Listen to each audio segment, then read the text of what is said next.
Fala galera, beleza? Seja muito bem-vindo, seja muito bem-vinda ao Set Point, programa que fala de voleibol, liderança, construção e gestão de times e muito mais. Meu nome é César Feijão Benatti e eu tô aqui com meu brother Peter Bristotti. Tudo bem, irmão?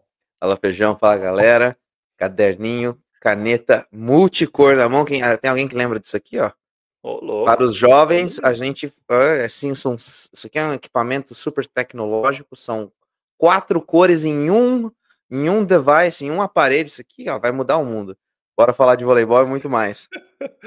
Que revolucionário! Eu tô aqui com a minha Unicolor para fazer muitas anotações, porque hoje a gente tem um convidado super especial, um cara que foi campeão mundial, campeão mundial, meu amigo, e hoje está fazendo um belo trabalho como técnico de voleibol. Então seja muito bem-vindo, João Paulo Bravo, grande João, seja muito bem-vindo, meu amigo. É um prazer conversar e aprender com você aqui. Obrigado, meus amigos, obrigado pelo convite, é um prazer revê-los, né, porque a gente já tem uma história aí juntos, Peter, o Feijão, a gente fez os cursos da CBV juntos, nível 3, nível 4, então é um prazer revê-los depois de tanto tempo, né, 2017 acho que foi, e o último ali, Peter, 2021, foi isso? Exato. A pandemia? 2021, isso. Então, prazer revê-los, prazer estar aqui com vocês. O prazer é todo nosso, João. A gente vai ter um papo muito legal aqui, com certeza aprender muito com você. Mas antes a gente tem alguns recadinhos, né? Primeiro, o nosso curso DNA do Líder Esportivo, que é um curso destinado a todos que queiram se tornar um melhor líder e aprender as 6 habilidades fundamentais para inspirar atletas, construir ou melhorar o seu time e através da nossa metodologia, Peter Bristotti.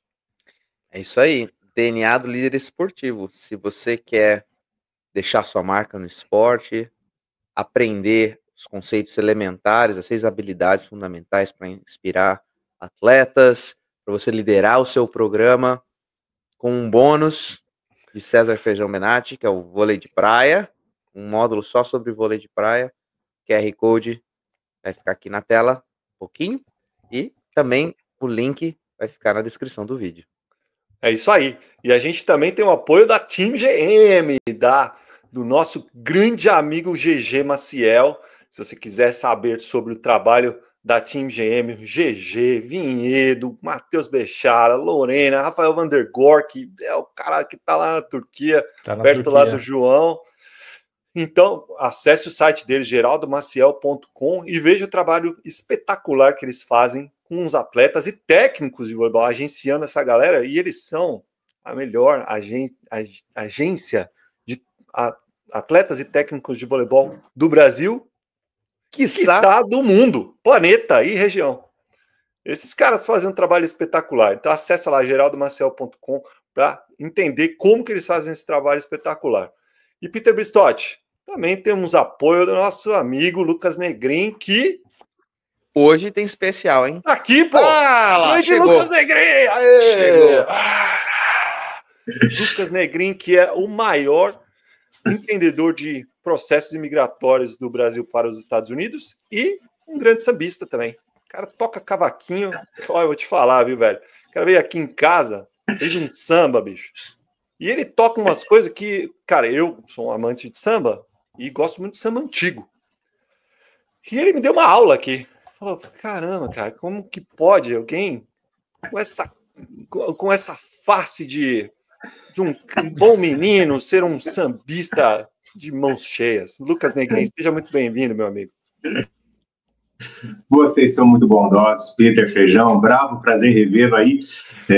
Obrigado pelo convite mais uma vez, de estar aqui nesse grupo seletíssimo para poder falar um pouquinho de imigração, falar um pouco sobre as oportunidades que principalmente o profissional esportivo da educação física, que principalmente do voleibol, pode ter aqui nos Estados Unidos, como vocês dois já estão aqui, né? Então a gente só vai reforçar um pouquinho do que é possível do momento imigratório muito oportuno, mas obrigado aí pela oportunidade de estar aqui com vocês. A honra é toda nossa, meu amigo.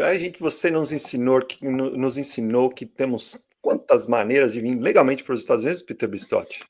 Ou eu que vou falar? O homem está aqui, eu que vou falar. Olha, são 187 maneiras Se não mudou, de você vir para os Estados Unidos e entrar pela porta da frente, que é o mais importante. E eu acho que o João já conhece o Lucas Negrin através do nosso programa aqui. E eu acredito que ele tem alguma pergunta para você, Lucas Negrin. Olha. Pergunta sempre tem, né, Lucas? Ô, Bravo, pode mandar. Eu vi um vídeo esses dias seu e você estava falando a respeito da... Tipo assim, um atleta, né? Se ele tem uma medalha...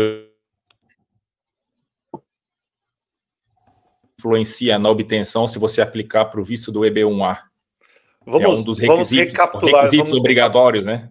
João, repete a pergunta, que se deu uma pequena cortada, deu uma travadinha na sua internet.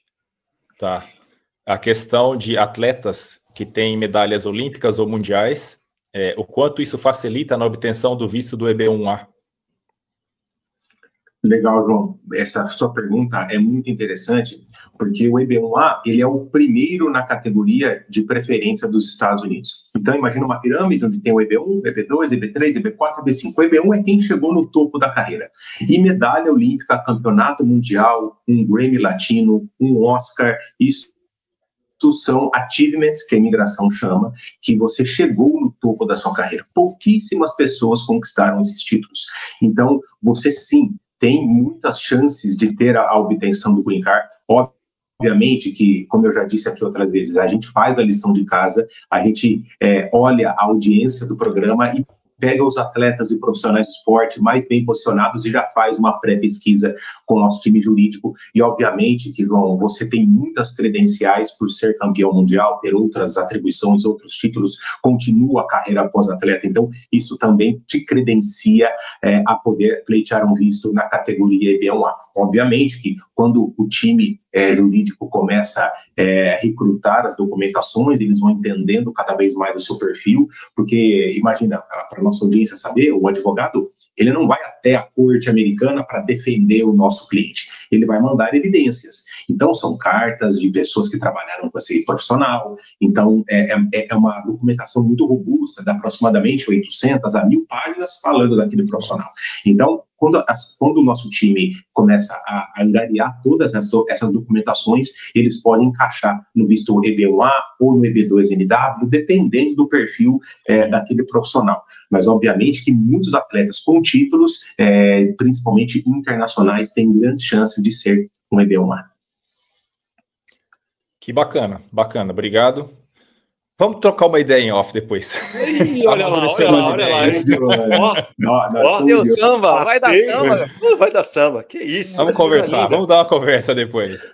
Obrigado, Lucas. Com a gente mesmo. É isso aí. Obrigadão, samba é com a gente. Pô, vai dar samba, coisa linda. E você que está assistindo a gente aí, se você ganhou um campeonato mundial, ganhou uma medalha olímpica, ganhou um Oscar, vai saber que se tem alguém que ganhou um Oscar e está assistindo a gente, como um Grammy latino, entre em contato com o Lucas Negrin, que ele pode ajudar você a descobrir os melhores caminhos e até mais facilitado, talvez, por esses achievements, né?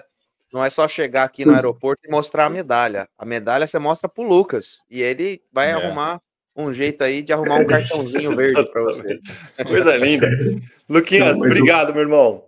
Muito obrigado pela atenção. E, assim, obviamente que não são todos os profissionais que têm medalha olímpica e campeonato mundial, mas se você está em alto nível, tem Superliga de vôlei, que é muito reconhecida também, né? Então, sim, não se apequene e venha conversar conosco, exatamente para a gente poder entender o perfil imigratório, você de outras áreas, né? Da área da saúde, da área da educação, da área da tecnologia, engenharia. Então, sim, os Estados Unidos precisa muito de profissionais qualificados. Então, o QR Code está em algum lugar dessa tela, pode vir. Eu que pessoalmente atendo cada um de vocês que vem por essa audiência. E muito obrigado aí pela participação aqui e bom programa a todos vocês. Valeu, Luquinhas. Um grande abraço para você, meu irmão. Boa semana. Um forte abraço. Obrigado. Abraço, Bravo. Valeu. Abração. Obrigado. Tchau, tchau. Então vamos lá. A gente vai tocar o nosso programa aqui com o João. E o João que tem uma história como atleta espetacular, já fez a sua transição para técnico de voleibol.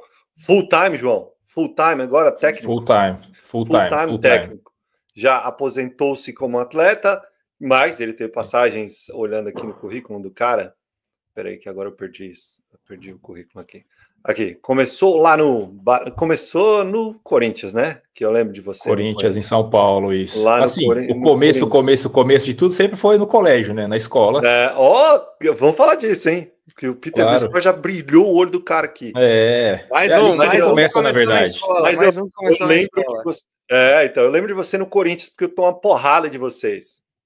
Tomei muita bolada desse time do Corinthians aí, mas vamos deixar isso para lá.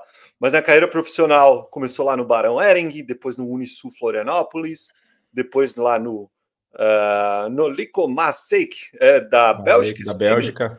Isso. Depois lá no Gigantes de Adjuntas de Porto Rico. Isso. Essas eram as temporadas de verão, né? Que acabava a temporada da Europa. A gente ia ali para Porto Rico, jogava 2-3 meses, para não ficar até sem fazer nada. No período não ia para a seleção, não era convocado. Então, para manter a forma, ganhar um dinheirinho. Pô, que legal. Putz, que show. Era bacana. Aí depois teve uma passagem pelo Copra Berni Piacenza, o Tono Calipo Vôlei Vibo Valentia, no Piacenza de novo, daí no Akars Sport, primeira passagem no Akars Sport, depois lá no Campinas, do Al Arabi, e daí ficou até o final da carreira de 2015 até 2021, jogando aí no Arcas, onde hoje é o head coach, né? Teve uma passagem como assistente lá do... Tem carimbo nesse passaporte. Mas, Nômade. E também é o atual head coach do Arcas Sport e também assistente da seleção canadense, já desde que ano, João? Da adulta desde 2023. Desde 2023 e ficou também na seleção Sub-21. Sub-21 eu trabalhei 2018, 2019.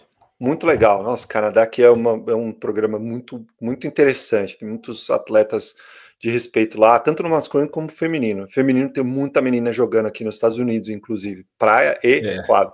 Mas vamos lá, João. Exatamente. O voleibol canadense tem evoluído muito.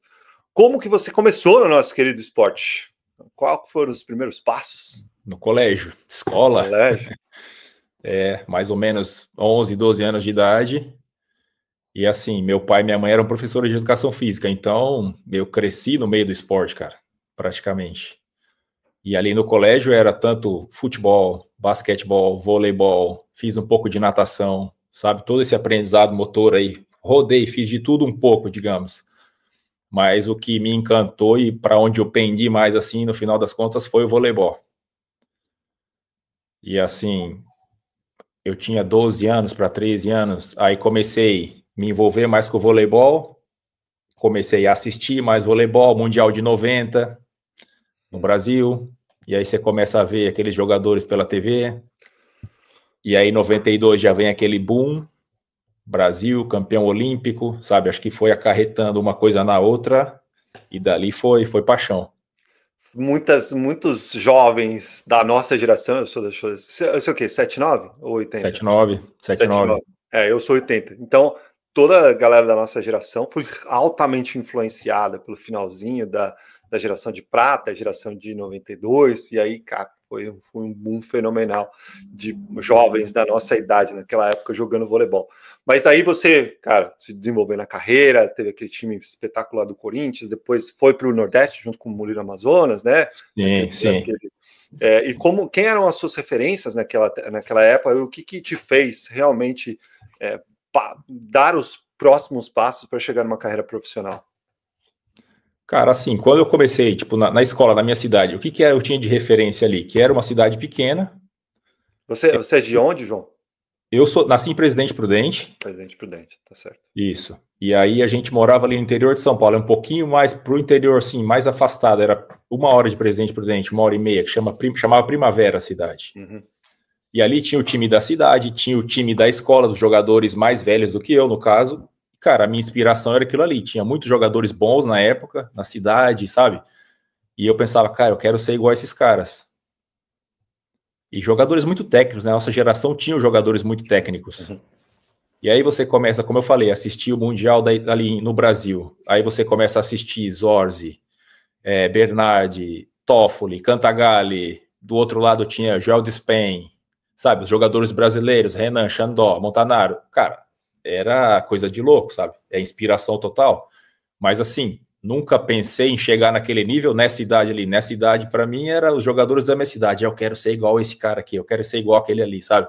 Os que estavam ali perto de mim, mas eu era muito jovem, né? Era só um garoto cheio de sonhos. Uhum. E depois, mais na frente, o pessoal da nossa geração ali jogou muito com o William Mago, né? Nas seleções brasileiras. Seleção paulista até. Seleção paulista. O William Mago, o Rafa, os dois levantadores da seleção paulista. Tava mal. Tava mal, não tinha quase ninguém.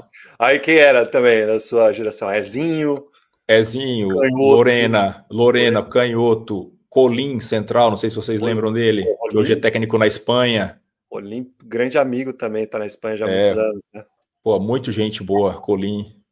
E tinha toda essa, assim, não era rivalidade, mas era essa geração ali, né? Era o Corinthians ali em São Paulo, o Banespa, o Pinheiros, na época que eu joguei ali. E vários jogadores, cara. O próprio Diogo, que tá nos Estados Unidos. Diogo, é verdade. Uhum. Muitos jogadores de alta qualidade ali. Tem muita gente boa da nossa geração, realmente. Por isso que eu realmente não cheguei a lugar nenhum, porque esses caras eram muito melhores que eu. Então eu falei, joguei um pouquinho ali, mas realmente não chegava nem aos pés dessa galera que jogava lá. Então, e aí foi isso que você falou, né? Isso que você falou. Ali do Corinthians, o Murilo Amazonas, que era meu técnico, né? Praticamente assim, eu do colégio pro Corinthians foi tipo assim, assistindo na TV. Vai ter uma peneira no Corinthians em São Paulo, meu pai me levou. O Deus dará, vamos tentar a sorte. E passei na peneira do Corinthians, e ali eu fiquei. E quem me selecionou foi o Murilo Amazonas. Então, você trabalhou com a Mirtes também, provavelmente. Porque Conheci a Mirtes, sim. A Mirtes trabalhava na área feminina, acho que na época. Tinha o Célio, que também tá nos Estados Unidos. O Célio mora na minha cidade aqui, pô. Então, eu conto com ele toda semana. Célio, outro que tava por ali também. Que legal. E ali foi, cara. A gente conversou com a Mirtes algumas semanas atrás, ela falou desse começo da carreira dela, que foi junto com o Murilo, por isso que eu citei ele. Que legal. E aí desenvolvendo na carreira, jogou todos os países, o que aconteceu foi o seguinte, o Murilo recebeu uma proposta, que ele era de Recife, né, ele era do Nordeste, de voltar a trabalhar lá. E ele falou, cara, eu já tô com a minha mãe que tá mais velha, eu tenho vontade de voltar. E dali nós voltamos com ele, eu mais 5, 6 jogadores de São Paulo, e ele montou esse time lá em Boa Viagem, que era do Colégio Boa Viagem na época. E dali a gente começou a ganhar tudo também, campeonato lá, regional, campeonato até do Nordeste, e nas categorias maiores, né, já que a gente era infanto de infanto para juvenil. E ali foi um período bem bacana, cara, um aprendizado muito bacana com o Murilo. Legal, muito bom. João, ouvindo a sua fala, me chamou a atenção que você disse o seguinte: você se inspirou, obviamente, nas grandes estrelas do voleibol que a gente via na televisão, né, geração de 92, até a geração da década de 80, geração de prata, mas também aqueles ídolos que estavam próximos de você no dia a dia. Sim. Isso é muita gente, a gente vê os grandes atletas, os grandes técnicos na televisão, mas às vezes o professor que está na escola, que às vezes jogou voleibol, pode ser uma grande inspiração. O que você tem? E eu sempre trago as coisas para a base, esse viés das categorias de base das crianças. O que você acha? Qual você acha que é a importância dessas figuras locais para inspirar as próximas gerações? Qual que é o peso que esses grandes atletas que as cidades têm, grandes técnicos que as cidades têm, grandes professores que cada cidade tem, cada escola tem, para inspirar as crianças? Cara, eu acho que é fundamental. Fundamental, porque assim, é o que era mais palpável, como eu falei, né? Não adianta, eu via lá na TV, mas eu tinha os exemplos ali que eu treinava, vamos dizer, das 2 às 3 da tarde, aí eles treinavam das 4 às 5 ou das 5 às 6, eu ficava ali para assistir o treino deles, sabe? Porque aquilo ali para mim era o máximo. Pô, os caras eram bons de bola, eu quero um dia chegar naquele nível ali. Eu acho que isso aí para as crianças, cara, é uma motivação muito grande. E é o que eu falei, aquilo que é palpável, tá ali perto de você. Claro, você tem que sonhar grande, sabe? Ver os ídolos na TV. Mas eu acho que o que tá ali acerca de você faz muita diferença. Muita diferença. Serve como inspiração. Eu comecei a jogar voleibol na escola também. E eu sempre via os meninos das classes mais velhas jogando, representando a escola. E quando a gente vê numa realidade que a educação física não faz mais parte do currículo básico da escola, olha só o tanto de experiências que essas crianças estão perdendo. As possibilidades de inspiração que as crianças estão perdendo. Então, se você que é gestor municipal, estadual, até nacional da educação, olha, volta aqui e assista de novo o que o João acabou de falar. Olha a riqueza de oportunidades que nós estamos deixando de lado ao retirar a obrigatoriedade da educação física no ambiente escolar. Eu só queria ressaltar essa importância do professor e da educação física do esporte na escola. E a gente fala, desculpa te cortar. Pode falar. Não, a gente fala muito para professores aqui, para técnicos, e desde o campeão olímpico até o cara que tá, a moça que está trabalhando na iniciação numa cidadezinha do interior do Nordeste, de Minas, do Sul. E esse seu depoimento é importantíssimo para as pessoas realmente valorizarem o seu trabalho local, valorizarem as pessoas que estão ao seu redor e entender que elas podem sim ser inspiração para os próximos atletas que estão vindo. Mas você, João, você teve uma carreira espetacular, campeão mundial, esteve em seleção brasileira por muitos anos, jogou profissionalmente no maior nível possível, e em certo momento você se tornou técnico. Como que foi essa transição? E aqui o nosso foco é para falar para técnicos de voleibol. Como que foi essa transição? Como que você teve esse insight? Quais foram os motivos que você teve vontade de ir para esse lado? E como é que foi esse começo? Só para fechar a questão das crianças, o que é importante também, cara, é assim, vocês estão aí nos Estados Unidos, que é uma outra realidade.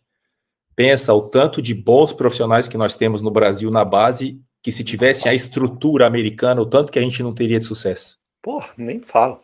Né? É uma coisa que é o tanto que o brasileiro faz com o pouco que tem. Sem dúvida, sem dúvida. E uma das nossos objetivos aqui é levar algumas ideias que a gente aplica aqui, que são totalmente aplicáveis no Brasil, mesmo com a estrutura menos rica do que aqui. Sim. Outro dia, agora, voltando para a sua pergunta. A gente está em semana de seletiva aqui, João, semana passada, essa semana, e a gente terminou o dia de seletiva, eu fui guardar os materiais no nosso armário, e aí a gente precisou comprar mais material porque o clube está crescendo. E aí eu parei um segundo e eu olhei assim e falei, cara, quanta coisa que eu tenho aqui. Eu até tirei uma foto para lembrar de quando eu tinha muito pouco no Brasil, e aqui a gente tem tanta coisa, e às vezes a gente passa, take it for granted, né? A gente até esquece. Passa desapercebido, né? Passa despercebido, exatamente. Negligencia, às vezes. Boa. Então, mas a pergunta que você me falou é a questão, por que eu resolvi ser técnico? Assim, conforme eu fui jogando, cara, os anos da minha carreira, eu fui trabalhando com vários técnicos diferentes. E assim, claro, tem técnicos que você tem uma afinidade maior, tem uma afinidade menor, concorda mais ou menos com o trabalho de cada um, porque, claro, você também tem a sua opinião. E assim, eu vi que com muitos dos que eu trabalhei, tinha sempre uma coisinha ou outra que eu pensava assim, cara, eu acho que eu consigo fazer diferente. Se eu vou ter sucesso ou não, é outra coisa. Mas eu pensava de uma maneira diferente. E eu acho que isso aí foi um dos estalos que trouxe para mim, assim, eu queria me manter no mundo do voleibol, sendo técnico ou não, mas eu peguei, acho que essa direção para me tornar técnico justamente por causa disso. Eu falava, eu acho que tem alguma coisa ali que eu posso fazer diferente. Eu acho que esse foi um dos caminhos assim, que me deu aquele estalo. E outra coisa que eu sempre fazia por brincadeira, quando eu era jogador ainda, né? Muitos dos lugares que eu fui jogar, que o técnico às vezes não era bom, para falar a verdade. Vou dar um exemplo, Porto Rico. Porto Rico era precário, eu já sabia disso. Eu ia lá para manter a minha forma, sabe, para jogar, para não ficar parado os 3 meses. E assim, eu sempre tinha comigo assim, cara, alguma coisa eu vou aprender do técnico e eu também vou aprender o que não fazer. Tem uma coisa que eu vou aprender que é bacana, eu vou tirar isso aqui dele porque é legal. Mas muitas coisas eu também vou aprender o que não é para eu fazer. Isso aí, durante a minha carreira, eu sempre fui tendo isso aqui, ó, no back in my mind, aqui, um pouquinho atrás aqui, pensando sempre, cara, tem coisas que vão servir, tem coisas que não vão servir, eu vou aprendendo daí vou seguindo. Que interessante isso aí, porque eu também entrei na carreira de técnico muito por discordar das metodologias que os meus técnicos usavam, né? E dos comportamentos também, não só as metodologias, mas comportamentos que eram. Posso falar? Para mim, claro, uma coisa, cara, que assim, que para mim pessoalmente nunca funcionou é um cara vir e gritar comigo. Ou vir um cara da equipe falar, não, vai botar pressão, vocês têm que ganhar esse jogo. Cara, isso para mim nunca funcionou. Eu tô ali, cara, eu tô fazendo meu trabalho, eu quero ganhar. Não é porque o cara vai vir me xingar e falar alguma coisa a mais, porque para botar pressão que tem que ganhar. Para mim isso nunca funcionou. Acho que até botou pressão que piorou. Para mim não funcionava. Eu tinha certeza que eu estava sempre procurando fazer o meu melhor, eu estou aqui para trabalhar, para tentar ganhar, sabe? E esse negócio para mim foi uma coisa que não foi válido como jogador, esse tipo de pressão que alguém vem e coloca sobre você. Já tem a pressão de vencer, todo mundo quer ganhar. Já tem a pressão de uma final de campeonato, alguma coisa assim. Não precisa vir um cara de fora e colocar mais. Isso era a minha opinião, mas assim, outras coisas que eu não concordava. João, quando eu sou de uma geração posterior a vocês dois, mas quando o jogo, né, não chamou a gente de velho, João. Eu sou 85, eu sou 5 anos mais novo, tá? Não é pouca coisa. Sim. Mas eu lembro de jogar e você via, pelo menos a minha impressão enquanto atleta, que os aspectos físicos, os professores planejavam e pensavam nisso. Os aspectos técnico-táticos pensavam nisso. Mas eu via sempre, inclusive na faculdade depois, a maneira dos professores e dos técnicos lidarem com os atletas era a mesma com todo mundo. Então eu trato todo mundo da mesma forma, qualquer que seja o estilo de liderança, ou se é que isso existe, mas qualquer que seja a minha linha de trabalho, trato todos os atletas da mesma forma, e não por culpa deles, às vezes, né, mas achando que eu preciso tratar todos da mesma forma. E, inclusive, na faculdade, a gente estuda muito pouco essa questão dos aspectos, da esfera psicológica e emocional, de como lidar com os atletas. E a gente sempre advoga muito, especialmente com atletas em formação. Quando a gente fala de formação, a gente vai diretamente para tá crescendo o corpo, tá aprendendo a controlar o corpo, tá aprendendo, mas também tá aprendendo e tá se desenvolvendo aqui, né? E aí a gente sempre advoga muito, cara, o Feijão vai responder de uma forma particular, o Bravo vai responder de uma forma particular, e muito do nosso trabalho como professor é entender qual é a melhor maneira de eu conversar com o João, de motivar o João, que pode ser diferente do Feijão. Às vezes, com o Feijão, eu posso, assim, se liga e dá aquele chacoalhão, às vezes para ele vai funcionar. Mas às vezes para o João vai desligar o cara completamente e vai tirar da zona de concentração, e a gente precisa aprender que as pessoas são diferentes e aprendem de maneiras diferentes e respondem de maneiras diferentes. Eu falo um pouco isso aqui, né? Cada um é diferente, a gente precisa aprender qual é o gatilho de cada um para a gente conseguir tirar o melhor das pessoas. Isso que você traz hoje para a gente com relação a isso é muito, muito, muito importante para todos os profissionais, todos os professores, especialmente aqueles que trabalham com atletas em formação, né? Isso é verdade, Peter. E assim, eu estou trabalhando com uma equipe agora aqui, que é de garotos. Não sei se vocês sabem a história do Arcas. Esse ano foi o ano que teve uns problemas internos aqui. Se vocês quiserem, depois eu posso até falar, não tem problema nenhum. Pode falar, dá um contexto pra gente. O contexto é assim, a gente sempre teve uma equipe de alto nível, certo? E assim, chegou a um ponto que o Arcas sempre foi uma equipe que desenvolveu jogadores. Todos os jogadores turcos, a maioria dos jogadores turcos foram desenvolvidos pelo nosso clube durante os anos, desde que eu tô aqui, vamos dizer. A gente sempre teve alguns jogadores de renome. O ano passado tinha o Grozer, tinha o Cariz, o Levantador, sabe? Tinham jogadores bons e sempre jogadores jovens para complementar a equipe. E chegou um certo ponto que o nosso clube bateu de frente com a Federação Turca, e praticamente resolveu tirar o investimento. Tem vários motivos ali, se vocês quiserem eu posso mencionar depois, mas isso aqui não vem ao caso. O caso é que, assim, o que a gente fez? A gente tinha sempre a nossa equipe, que é a da Superliga, digamos aqui, e tinha a equipe B, que era dos jovens, que vão jogando e crescendo na divisão, que tipo seria a segunda divisão, crescem para jogar no nosso principal. E eu estou trabalhando agora, como o Arcas decidiu essa temporada tirar o investimento, eu estou trabalhando com esses jovens, certo? Na segunda divisão. O Arcas falou, desse jeito que estão as condições com a Federação Turca, a gente não vai investir mais dinheiro, e acabou. Essa foi a decisão deles. Eu, como tinha contrato aqui, família aqui, tudo mais, falei, beleza, vou trabalhar com jogadores jovens. Já trabalhei uma vez com a seleção do Canadá, não tem problema nenhum, vamos trabalhar. E aí, eu cheguei das Filipinas, Campeonato Mundial com a seleção canadense, e assim, eles já estavam treinando, faltava uma semana para começar o campeonato aqui. Quem estava à frente da equipe era o Glenn Hook, que era o meu técnico antigamente, e eu não fiz muita questão de perguntar para ele, como estão os jogadores, como está isso, como está aquilo. Eu quis falar com a psicóloga. Foi a pessoa que eu quis conversar, porque eu queria entender um pouco o que ela tinha para me dizer a respeito dos jogadores. Porque ela já vem trabalhando com os mesmos jogadores desde o ano passado. Então eu queria saber a situação de um por um, para saber qual terreno que eu estou pisando. E o que você falou é importante, como trabalhar com cada um deles, o tipo de estímulo, sabe? Eu acho que isso aí é muito importante, muito importante.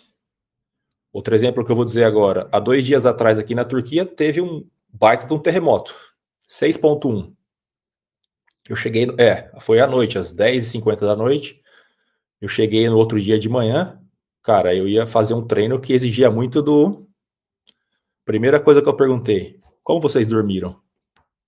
A primeira coisa, como é que foi a noite de vocês? Porque teve jogador que eu sei que estava com medo, teve jogador que está acostumado, não está nem aí, dormiu de qualquer maneira, mas eu perguntei, eu fiz questão de perguntar, e eles falaram, não, tudo tranquilo, tudo bem, eu fiz o treino que eu tinha que fazer, mas se a resposta fosse, não dormimos direito, eu tive que sair do apartamento, porque aqui onde eu moro, muita gente foi para o lado de fora com medo. Então isso é uma coisa que eu presto atenção, cara, eu acho que pode influenciar muito na performance dos jogadores, e tipo assim, eu não sou um cara que eu vou fazer tudo a qualquer custo para ganhar alguma coisa. Isso são coisas que eu considero. People first. Eu acho que isso faz a diferença, cara. A gente fala isso aqui, cara, tanto, João, e a gente valoriza isso tanto, porque a gente acredita 1.000.000% que é o jeito certo de se fazer. Óbvio que você trabalha no nível profissional, eu trabalho no nível de universitário aqui, que é super competitivo, a gente quer ganhar, óbvio, né? Óbvio, mas a gente não pode passar por cima de valores antes, né? Isso aí. O fim não justifica os meios, em muitas das situações. E o Peter, obviamente, trabalha com a base e desenvolve seres humanos lá desde sua iniciação. Então, a gente está na mesma página em relação a isso, com certeza. Então, eu acho que é isso aí. É tipo assim, e outra coisa também que eu penso que faz a diferença, essa relação que você vai criando, mas desde a categoria de base, né, até a equipe profissional, cara, essa relação técnico-jogador, cara, eu acho que no final das contas faz a diferença. Muito bom. Espetáculo, espetáculo. Olha só quantos insights importantes a gente já teve nesse primeiro bloco da nossa conversa. João, vamos falar de voleibol, cara. Bora. Como as equipes do João Paulo Bravo jogam? Deixa eu particularizar um pouco essa pergunta, foi para 5 horas. Sim. Quais são os aspectos técnico-táticos do jogo que você considera os mais importantes? Ou como que você pensa quando você vai estabelecer uma linha de trabalho para sua equipe? Como é que você enxerga o jogo? Conta um pouquinho para a gente como funciona a mente estrategista do técnico João Paulo Bravo.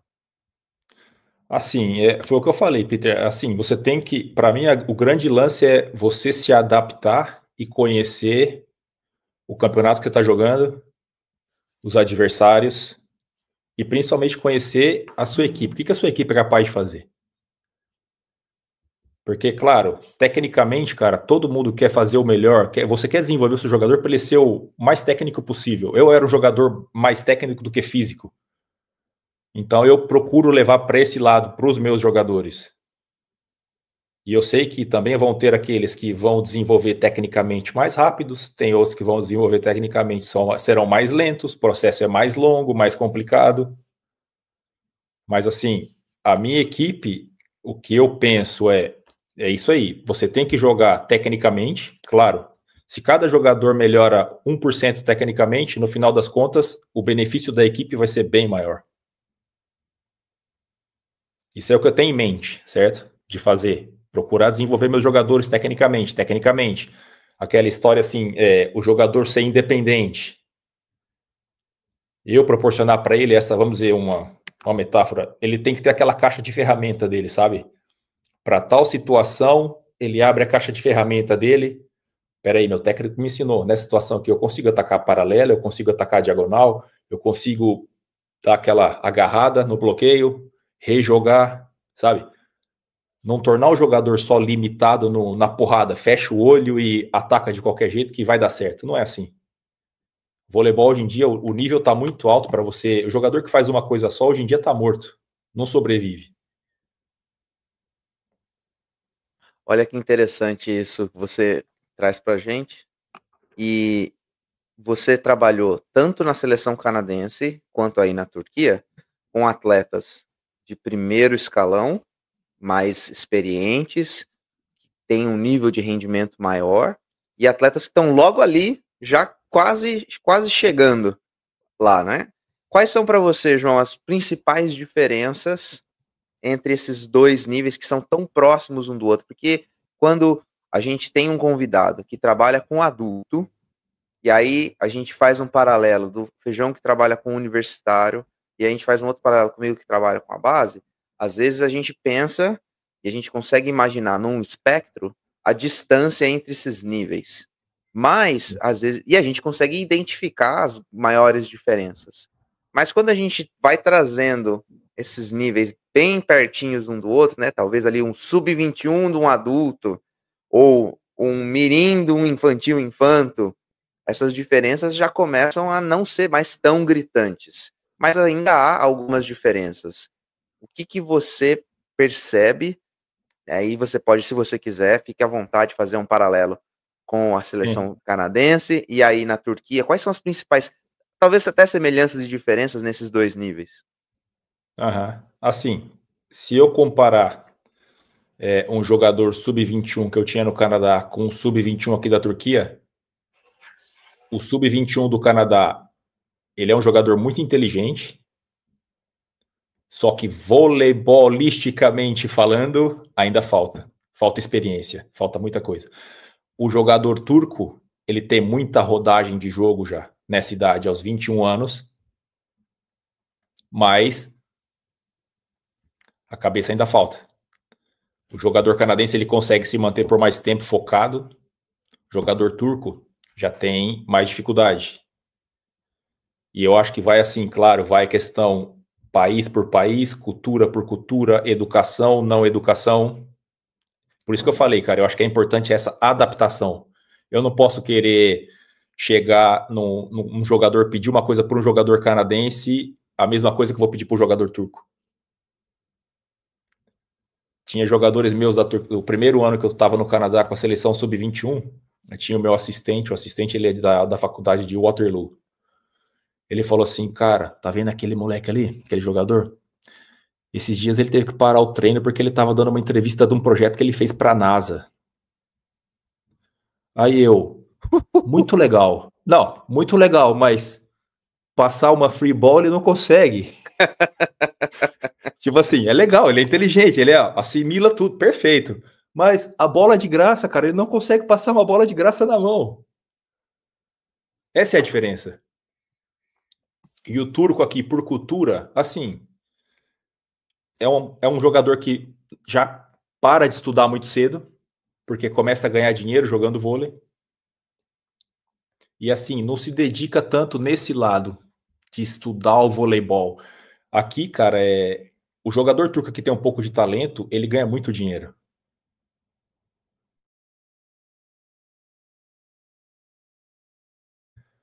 Vários jogadores que assim, até fazia uma temporada normal ou até não muito boa com a gente, trocava de clube, cara, ia ganhando mais dinheiro. Sabe? É tipo assim, eles... João, Ah, uma pergunta em relação à Turquia. Como é que tá o mercado em relação ao masculino e feminino? O feminino é absurdamente rico. feminino, O, absurdamente, o masculino esse ano veio muito forte. tá também chegando no nível do feminino ou você acha que ainda vai demorar um pouco? Eu acho que ainda tá um pouco abaixo, mas veio forte. Tipo assim, ó, o Ziraat Bank, que é um dos bancos aqui da Turquia, que é sempre Ziraat Bank, Halkbank, que são os dois bancões do governo, Fenerbahçe e Galatasaray. O Ziraat esse ano ele tá com o Nimir, que é o oposto holandês, Fornal da Polônia, Caramba. Kleveno. Tipo assim, Caraca, velho. são times bons, cara. O Fenerbahçe tá com o Ngapé, quem que é o oposto trouxe o Michael, o brasileiro.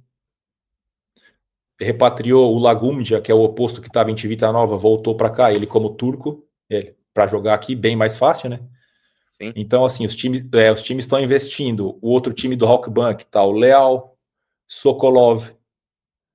São equipes que estão muito fortes, Caramba, assim. bicho. Cara, A nível só de... esses nomes que você citou, cara, Fornal, Leal, Ngapé, Kleveno, o aí Nimir. o Caramba, velho. Que Galatasaray loucura. tá o Jeske, que é o americano, tá o Steven Mark, que é o canadense, Patri, o oposto da França, Tá bem internacional. Caramba, cara, coisa linda. Alonso, Central Cubano, sabe? Tipo assim, são equipes fortes, cara. Não sei como vão se destacar a nível de Europa, porque o campeonato europeu também é muito forte.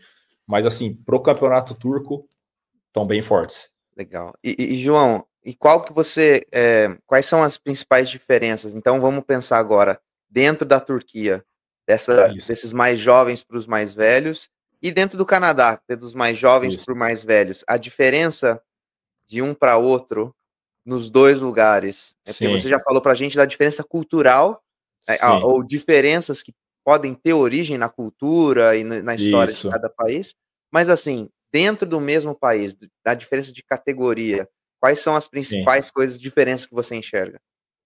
O que eu vejo, por exemplo, no Canadá, os mais jovens, cara, para eles darem esse salto de qualidade até chegar ao nível de um Steven Marr, de um Eric Lepke, sabe, que são jogadores que também, quando saíram do Canadá, não tinham essa experiência toda, ficaram ali 3, 4 ou até 5 anos para conseguirem chegar num alto nível do vôlei, para se firmar mesmo numa Itália da vida.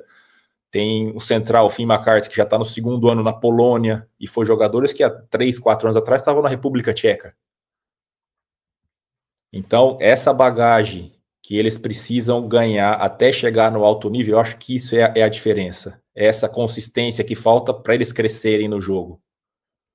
Tanto é que tem muitos que não conseguem dar esse passo para esse alto nível e se mantém ali, numa divisão, vamos dizer, ou campeonatos não tão fortes como Alemanha, sabe? Grécia.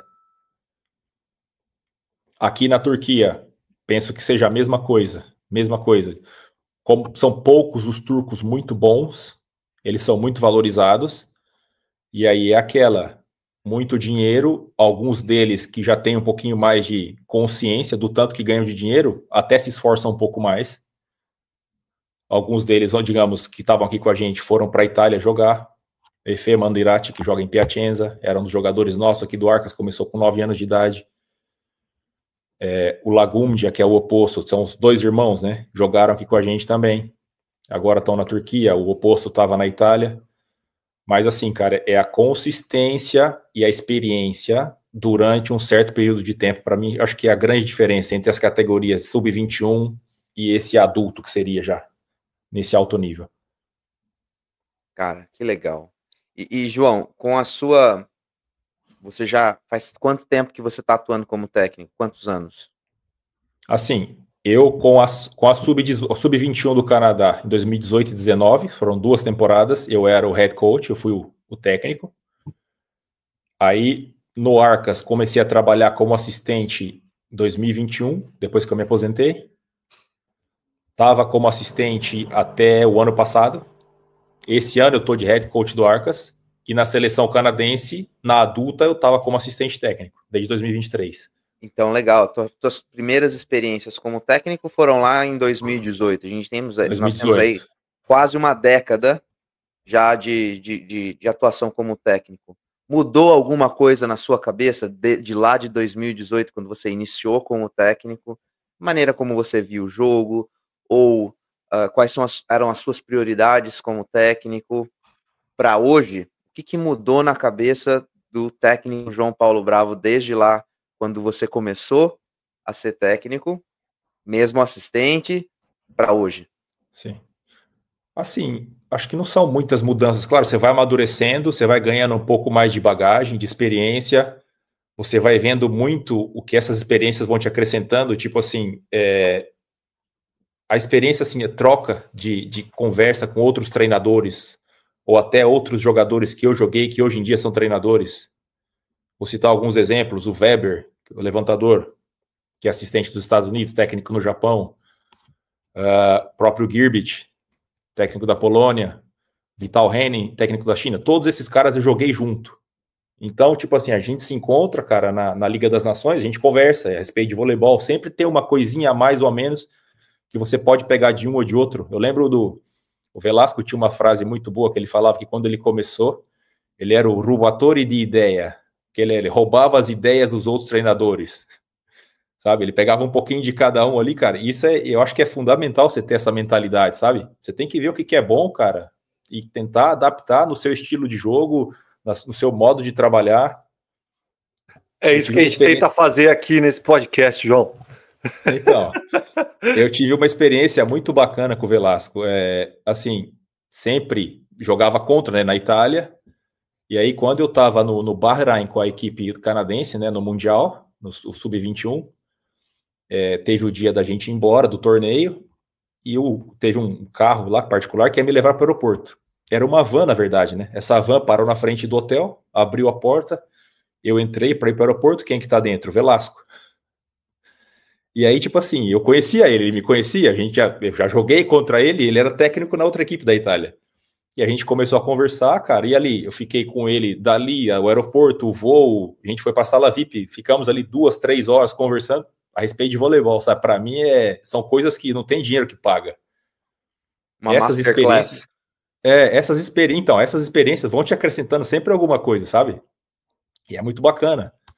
Mas assim, eu acho que a maneira de pensar, cara, você sempre tem aquela coisa do, ok, eu tenho isso, que é sempre tentar tornar o meu jogador o mais técnico possível. Questão tática, cara, não adianta eu querer fazer uma coisa mirabolante se o meu time não é capaz de executar. Eu posso pensar, bacana, mas o meu time é capaz de executar isso daqui? Não. Então, acho que serve pouco. Sabe, tem várias coisas que você vai achando os caminhos, sabe? Você tem que sempre procurar encontrar a solução. E tem o Glenn aqui, que era o meu técnico, né? Foi meu técnico durante tantos anos. Eu fui assistente dele durante 4 temporadas. Ele sempre falou para mim isso assim, cara, o Canadá nunca foi o melhor time do mundo. E ele falou assim, todos esses anos de trabalho que eu tive, o que eu procurava fazer? Encontrar solução para melhorar o jogador. E isso aí, cara, eu até trago para ele. Acaba algum treino, eu subo e trago para ele, Glenn, isso aqui, o que você acha? Sabe? Esse mentor ali do seu lado para te dar uma ajuda. É sempre bom ter. E, cara, é encontrar a solução. Não tem o que fazer. Você tem que trabalhar, tem que fazer as coisas, tem que fazer acontecer, mas encontrar soluções para os seus problemas diários, eu acho que é a grande chave do negócio. Eu sempre falo aqui para os nossos técnicos nas categorias de base, que a gente... O jogo, ele vai crescendo e vai se tornando mais complexo à medida que as crianças vão crescendo e vão se tornando mais experientes. E Sim. que a gente precisa introduzir os sistemas ofensivos, defensivos. Em algum momento, a gente precisa fazer um teste. A gente precisa Sim. testar, porque senão a gente nunca vai saber se a equipe é capaz de fazer. E provavelmente, na primeira vez que a gente apresenta um sistema defensivo novo, um sistema ofensivo novo, não vai ser bonito.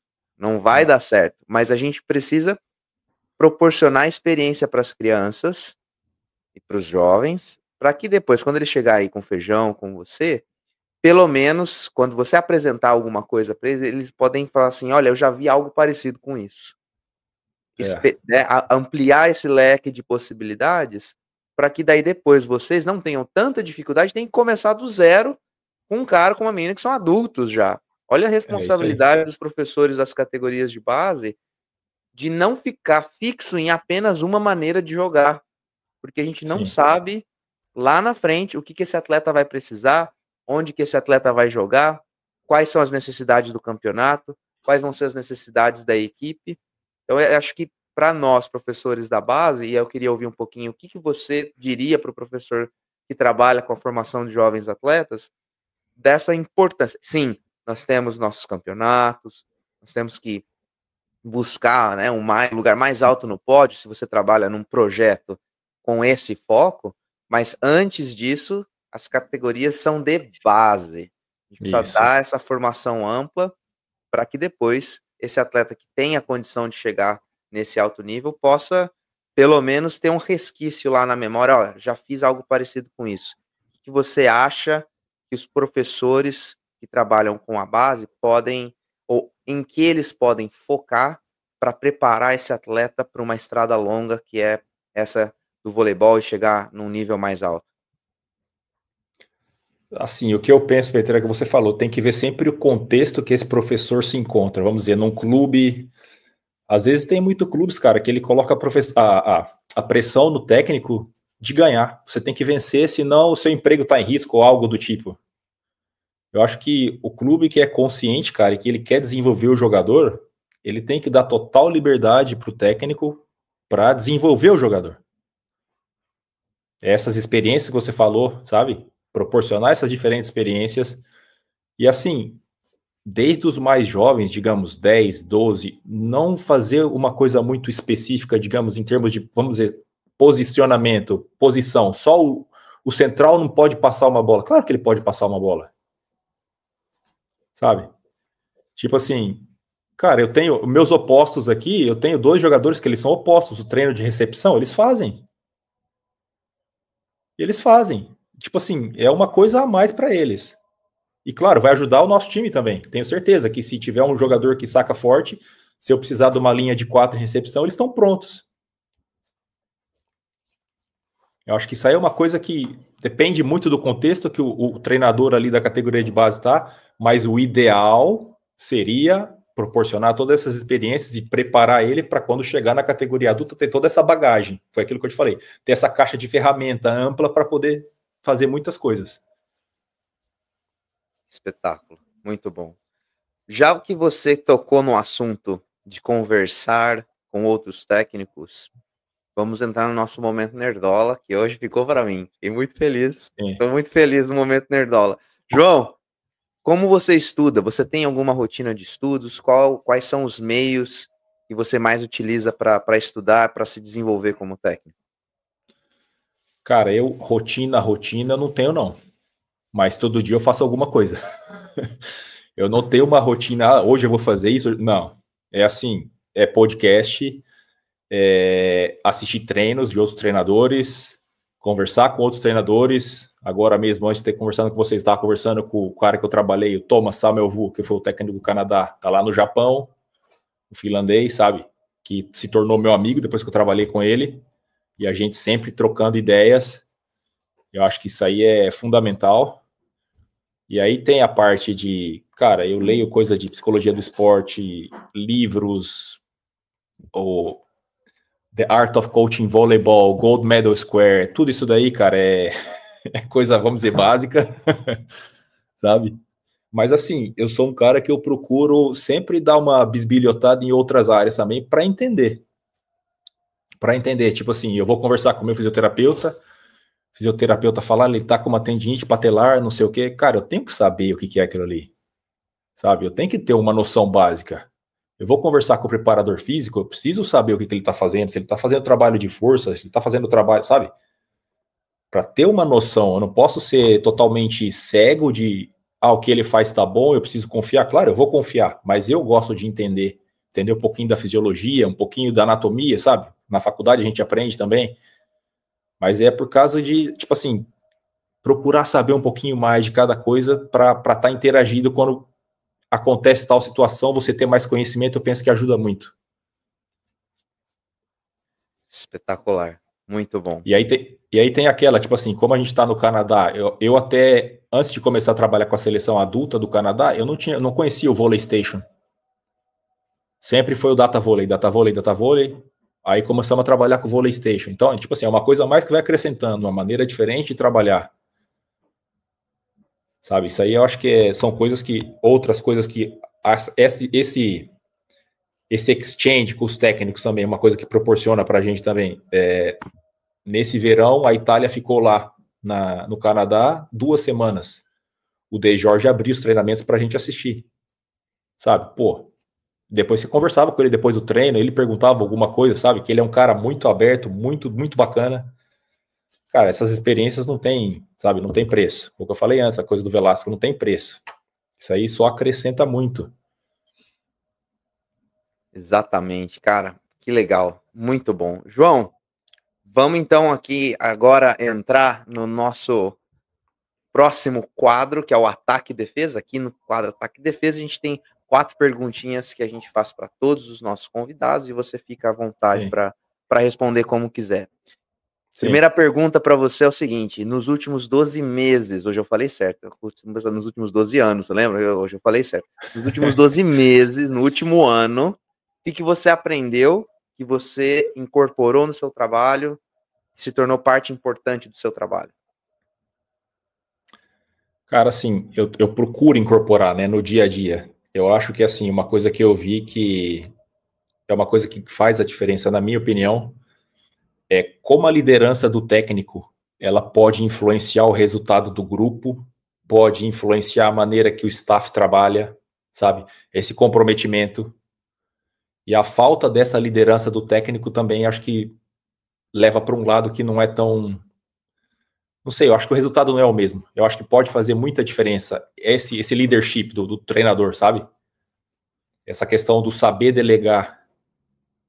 Mesmo que você não confie, cara, tipo assim, você não precisa falar para ninguém que você não confia no seu assistente. Agora, delega para ele, deixa ele trabalhar, deixa ele fazer o trabalho dele, depois você checa se for o caso, entendeu? Mas saber trabalhar com as pessoas, fazer elas se sentirem que você confia nelas, se sentirem confortáveis no trabalho. E eu acho que isso aí eu vi com 2 técnicos que eu trabalhei que isso pode fazer muita diferença. A maneira como eles lideram e o resultado final. Uhum. Bom, eu sou um pouco suspeito para falar de liderança. Eu ia falar exatamente isso agora. Tudo, essa é a praia do beach vôlei, né? Nossa, tudo começa na liderança. Tudo começa e termina na liderança, né? A gente fala isso. E por isso que o nosso curso, o nome do curso é o DNA do líder esportivo, porque a gente acredita que todo mundo que trabalha na posição que a gente trabalha é um líder por natureza, por default ali, né? Eu não sei como falar default, mas tudo bem. É isso aí, cara. É isso aí, já entendi. E o Peter talvez me ajude aí nessa tradução, por definição. Por definição. Líder por definição. A gente acredita muito que o nosso trabalho tem que começar a partir da liderança, por isso que é a aula número 1 do nosso curso. Uhum. João, indo para a próxima pergunta aqui. O que você acha que a gente devia ter te perguntado e a gente não perguntou? Ou algum assunto que a gente não abordou aqui e você acha interessante falar? Cara, assim, eu acho que pergunta, acho que é mais algumas dúvidas. Digamos assim, qual que é a maior frustração de um técnico? E qual que é a maior satisfação, talvez? Cara, mim, eu acho que a maior... Que legal, muita pergunta boa. Eu acho assim que a maior frustração para um técnico é você pegar um jogador durante a temporada toda e não conseguir fazer ele melhorar. Sabe? Tem várias coisas, eu acho. Ou por que a gente treina tão bem e não joga tão bem? São vários questionamentos que você fica se perguntando, sabe? Por que esse jogador consegue atacar essa bola no treino e no jogo não consegue? Sabe? Isso aí você tem que analisar, tem que ver os porquês. Mas pode ser um fator mecânico, pode ser um fator psicológico. Tem várias coisas que... Mas eu acho que a maior frustração é quando você pega um jogador que você tenta de tudo e você não vê o improvement, né? Você não vê o melhoramento do jogador no final da temporada. Cara, esse moleque não consegui desenvolver ele. O que eu fiz de errado? E você se questiona. certo? Cara, eu tô vivendo isso agora, nesse ano. Você se questiona, porque, cara, será que eu não sei? Por que com esse aqui foi e com aquele lá não foi? É aquilo que eu falei no começo. Alguns jogadores vão se desenvolver mais rápido, outros não. E eu acho que é parte do processo. Claro que, tipo assim, eu sempre procuro passar para os jogadores que eu sou um treinador, ou na minha visão, o treinador não tem que saber todas as respostas. Só que eles têm que entender que o que eu tô fazendo ali, cara, é o máximo em benefício deles. Eu tô disponível para o benefício deles, para fazer eles melhorarem. Hoje foi feriado aqui na Turquia, só que a gente teve treino. Nenhum ser humano hoje na Turquia trabalha porque é o dia da República, mas vai ter treino. E eu expliquei isso para eles, eu falei, não tô trazendo vocês aqui porque, eu acho que tem que ser. Não, eu quero fazer vocês ficarem melhores. Para mim seria muito fácil ficar em casa hoje com a minha família, porque é feriado. Mas a minha visão é, cara, eu quero tornar vocês jogadores melhores. João, eu vou, só para corroborar o que você está dizendo, a gente está tendo, como eu disse anteriormente, a gente está tendo nós estamos em 2 semanas de peneira aqui, de seletiva, né? E aí, às vezes, você vê uma menina que é super alta ou às vezes você selecionou essa menina que é super alta e durante a temporada você se frustra por não ter conseguido ajudá-la a se desenvolver ou, né, minimamente. Sim. A gente precisa sempre lembrar também, e aí isso para todos os professores e professoras, e às vezes a gente esquece disso, porque a gente coloca nos nossos próprios ombros uma responsabilidade que a gente tem, mas a gente também precisa lembrar em algum momento que nem todo mundo tem tino para coisa. Nesse livro aqui, ó, da Carol Dweck, um dos melhores que eu já li, Mindset, ela fala muito bem, né, que a gente, com muito trabalho, a gente pode melhorar e a gente vai melhorar. Qualquer um pode melhorar em qualquer coisa. Sim. Se você colocar a sua mente e trabalhar para isso. Não é só acreditar, não vai acontecer. Tem que acreditar que você pode melhorar e trabalhar para isso com essa mentalidade. Mas isso não significa que você será um expoente naquilo em que você se dedicou a fazer. Então, às vezes a gente vai ver lá um atleta e a gente vai trabalhar e o atleta vai trabalhar e vai melhorar, mas ainda assim não se tornará um expoente. A gente consegue isso até um certo ponto, né? Do ponto de vista, só para comparar, né? A gente às vezes tem um atleta que tem um perfil genético de saltador, não faz nada e salta horrores. E tem aquele outro atleta que vai treinar, vai fazer dieta, e vai melhorar alguns centímetros só, não vai se tornar um saltador. A gente consegue isso até um certo ponto no desenvolvimento de qualquer que seja a área. Então, para nós, a gente precisa estar com a mente tranquila. Quando a gente, um dos maiores técnicos, o maior técnico de basquetebol aqui dos Estados Unidos, da história do basquetebol universitário, fala, né? A gente precisa, sucesso é aquela paz de espírito que você tem ao final, sabendo que você deu o máximo que você poderia dar. E muitos fatores que a gente não consegue controlar no final do processo, que vão resultar naquele cenário final, mas a gente, só para lembrar que tem esses dois lados da balança, né? A gente precisa se dedicar, precisa saber que vai dar certo, mas também precisa saber que não são todos que vão se tornar expoentes. Isso que você disse agora é uma coisa espetacular e fundamental. Uma coisa também, Peter, que a gente vê bastante, assim, pelo menos eu vejo bastante, tem muitos jogadores que eles querem fazer. O mindless reps, né? E, cara, chega uma hora que não adianta. Você vai ficar ali suando, mas você tá focado naquilo ali que você tá fazendo. Para mim, eu tenho como a minha teoria que, cara, faça menos, mas faça bem feito. Não adianta você ficar fazendo ali 1 milhão de repetições, cara, e a sua cabeça tá lá na lua. Quanto melhor, melhor. Quanto melhor, melhor. Frase do nosso amigo Eduardo Gordo. Aí, ó. Não é quanto mais, melhor. Melhor. É o melhor. Cara, se você for ver, porque o Mindless Reps, cara, vai te levar aonde? A repetição sem você estar focado no que você está fazendo. Não vai te levar a lugar nenhum. Verdade. Pelo contrário, pode retroceder, inclusive, né? É verdade. Então, tipo assim, tem muitos jogadores que querem fazer, às vezes até para agradar o técnico. Eu tenho que fazer mais, eu tô aqui, eu corto. Eu não quero ser um técnico chato, mas eu corto, muitas vezes eu corto. Não precisa, você tá bem. Porque não tem necessidade. Legal. E às vezes esses atletas nem sabem que a melhora vai acontecer no dia seguinte, né? Enquanto vai tudo se rearranjar aqui dentro, o treino que você fez, é num sono adequado, num descanso adequado, e a melhora você vai ver ali 1-2 dias depois, né? Cara. Mas aí isso aí volta um pouco daquilo que eu falei para você na cultura, né? Tipo assim, o bater de frente com a cultura, cara, aqui é uma coisa impressionante a quantidade dos jovens que fumam. E é cultura turca. Você vai bater de frente? Não tem como. É uma coisa que não tem como.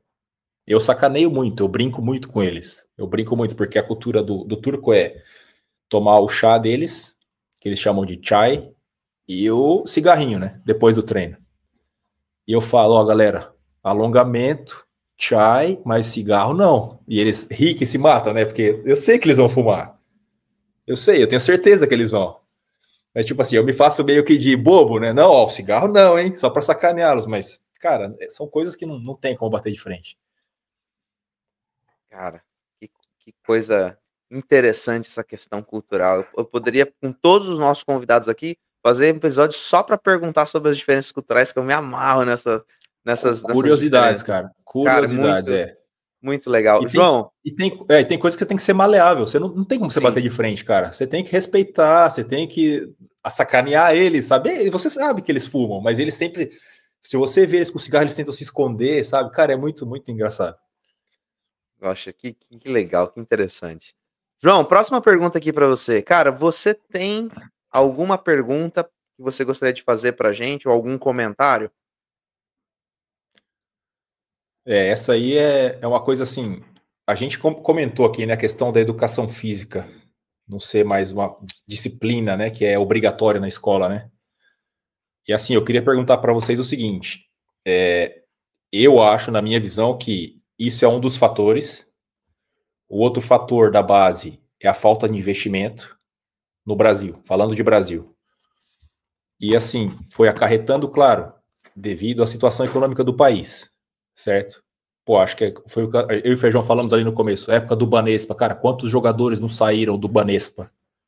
Que era a peneira mais famosa que tinha no Brasil, cara, era 1.000 jogadores para selecionarem 2 ou 3, na minha época. E assim, essa não educação física obrigatória, a falta de investimento na base, o que eu tô vendo que está acarretando, se eu não tiver errado, esse verão agora, os resultados das seleções de base brasileiras não foram bons, certo? Isso é uma contestação que eu faço. Eu queria saber de vocês, o que vocês acham, se esses são os fatores que influenciam nesses resultados das categorias de base do Brasil, e o que poderia ser feito diferente? Porque a gente sabe a situação que a gente se encontra, cara, que são clubes fechando, a situação econômica do Brasil cada vez pior, investimento na base cada vez pior. O que vocês acham? É isso mesmo que está acontecendo para influenciar nos resultados, e o que poderia ser feito diferente? Eu vou falar primeiro, então. Olha só, primeira coisa, não sei se você viu, João, recentemente uma escola de uma região vulnerável de São Paulo recebeu o título de melhor escola do mundo na categoria, acho que, superação. Uma escola numa região muito vulnerável de São Paulo, me esqueci agora da onde a escola está, mas uma região que tem muita violência, que acontecia depredação do prédio da escola, e um diretor novo, o diretor que entrou lá, falou assim, em 5 anos, nós vamos ser a melhor escola do estado. Mal sabia ele que eles viriam se tornar a melhor escola do mundo. Muitas iniciativas foram feitas a partir da administração da escola. As duas que me chamaram mais atenção foram, eles incluíram atividades esportivas no contraturno escolar, variadas para quem quisesse. Então as crianças poderiam ficar na escola depois do horário. Cara, tem até patinação na escola. Uhum. Patinação na escola. Imagine isso numa área vulnerável da cidade de São Sim. Paulo, né, da região de São Paulo. Muitas outras coisas. E a segunda ação foi envolver a comunidade local nessas ações, trouxe a comunidade para dentro da escola. E você via a declaração das crianças, quando foi anunciar quem tinha sido a escola que ia vencer, o pátio da escola lotado de pais e crianças torcendo como se fosse, sei lá, final de Olimpíada, final de Copa do Mundo, anúncio de Oscar, sei lá, cara. E eu reconheço, eu vou dizer pra você, quando eu assisti, me escorreu uma lágrima no olho de ver isso, até arrepio de falar sobre isso.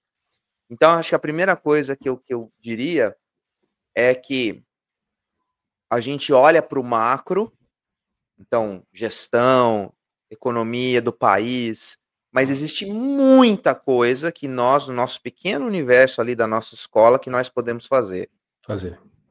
O esporte, e o diretor, o próprio diretor, numa declaração, ele disse que, na opinião dele, uma das principais ações foi trazer o esporte para a escola. Isso tá no YouTube, tá no Google, só você colocar ali, melhor escola do mundo de São Paulo. E você vai ver. Essa é a primeira coisa. A segunda coisa, cara, é que, infelizmente, no nosso país, por todas as condições que nós temos, a gente sabe que esportes que não são futebol, a gente tá à mercê do desenvolvimento econômico do país, né? Então, historicamente, quando o país estava economicamente numa situação melhor, mais investimentos, uma Superliga mais forte, e por aí vai. E aí, quando a economia não está tão boa, as equipes não estão pagando tanto, a gente não tem tanto investidor, os atletas vão para fora do Brasil. Eu acho que uma coisa que a gente poderia fazer, mas aí eu não sei se isso seria bom, seria preciso fazer um estudo. Houve uma iniciativa há algum tempo de que as equipes para jogar na Superliga teriam obrigatoriamente que ter pelo menos uma ou duas equipes de categoria de base. As maiores equipes do Brasil têm categorias de base. Pelo menos uma ou duas equipes de categorias de base. Isso torna o projeto mais longevo, engaja a equipe e o próprio patrocinador com a comunidade local por essas ações. Eu sou de Campinas e a gente sabe como o projeto é forte lá nas categorias de base. Aliás, um abraço para o professor Horácio e todo mundo que está lá em Campinas. Essa é uma outra questão. E, cara, o investimento do governo federal, aí a gente fala muito sobre isso, né? A gente não pode deixar tudo para a CBV. As federações locais têm um papel muito importante. A CBV precisa sempre continuar trabalhando inclusive no episódio que a gente teve com a Mirtes aqui, a gente falou muito sobre o que a seleção pode fazer para melhorar essa condição de se aproximar. Particularmente, eu acho que em vez da gente buscar os talentos e levá-los para Saquarema, acho que precisaria ser, no Brasil, o contrário. A gente precisa levar Saquarema para o resto do Brasil. Então, levar essa sensação de pertencimento à seleção, ao processo, para as várias regiões do Brasil. Então, e convido quem está nos assistindo a voltar no episódio que a gente teve com a Mirtes, a gente falou sobre isso. Então, uma série de questões precisam ser feitas, mas eu acho que tudo pode começar e muito pode ser feito com as iniciativas locais. Diretores de escola, professores, trazendo o esporte de volta para a escola e na nossa região, seja na escola, numa instituição, numa prefeitura, num projeto, numa ONG, é possível fazer muita coisa com pouco. Feijão, o que você acha? Eu assino embaixo em tudo que você falou. Eu acho que trazer a educação física de volta para a escola é uma pedra fundamental para esse processo. Isso, obviamente, depende de leis que vão além do nosso da esfera do voleibol. É uma lei, tem que ser uma lei que abranja todos os esportes, abranja ideias maiores que o nosso esporte em si. Aí algumas ações que eu acho interessantes e são totalmente factíveis, assim, são aplicáveis. Juntar a federação com as escolas. Por que não fazer um campeonato da Federação Paulista, Carioca, Gaúcha, sei lá, sendo um campeonato escolar, até o Sub-15, por exemplo? Por que não abrir para escolas participarem de campeonatos da federação, ou fazer uma divisão só para a escola, ou pegar campeonatos que já existem. Eu vou dar um exemplo da Liga Água na Caixa, do nosso amigo Kiko, que faz um trabalho espetacular em não abrir isso para a federação, para essas crianças, esses jovens serem observados para eventualmente chegar numa seleção paulista, numa seleção brasileira, porque se eles jogam num campeonato escolar, eles não podem tecnicamente ser convocados numa seleção paulista, a não ser que eles joguem em um clube. Sim. Então fazer essa junção de escola com federação até sub-15, tudo bem, vai. Depois disso, eu acho que os times de Superliga terem obrigatoriamente divisões de base, pelo menos uma divisão de base, é essencial no meu modo de entender, porque aí você retroalimenta o seu próprio projeto, teoricamente, claro, não necessariamente vai retroalimentar o tempo inteiro, mas vai ter uma chance muito maior de você retroalimentar o seu próprio time.